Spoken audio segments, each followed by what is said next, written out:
Russian forces bombed the outskirts of Kiev on Wednesday, a day after Russia said it was scaling back attacks there, a move the West dismissed as a ploy by Russian invaders to regroup. Intensified bombardment could be heard on Wednesday morning. In an address to the European Committee of the Regions, Kiev Mayor Vitaly Klitschko said battles were taking place near the Ukrainian capital. We received yesterday information. Right now the Russian forces move away from Kiev. It's not true. Whole night we listen to sirens. This means a rocket attack, and we listen a huge explosion east of Kiev and north of Kiev. It's means battles there. The people still died.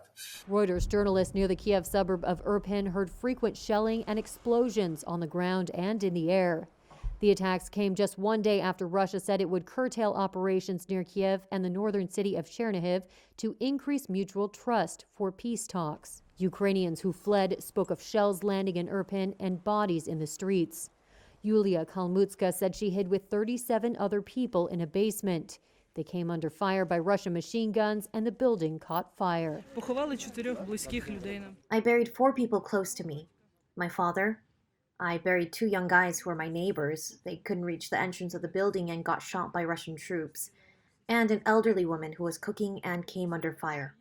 Ukraine and Western leaders had cautioned that Moscow's apparent peace gesture at Tuesday's talks in Istanbul was a cover for reorganizing forces that had failed to take Kiev or any other major city nearly 5 weeks into an invasion.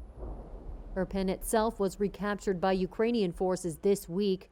Reuters journalists who entered on Tuesday saw Ukrainian troops patrolling an abandoned ghost town of ruined buildings with the body of an elderly man and a woman lying on the streets.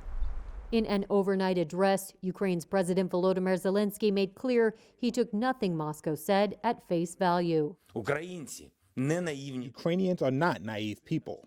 Ukrainians have already learned, both during these 34 days of invasion and over the past 8 years of the war in Donbass, that only a concrete result can be trusted. The United Nations said on Wednesday that the number who have fled the country had risen above 4 million. More than half of those refugees are children, and the rest mostly women.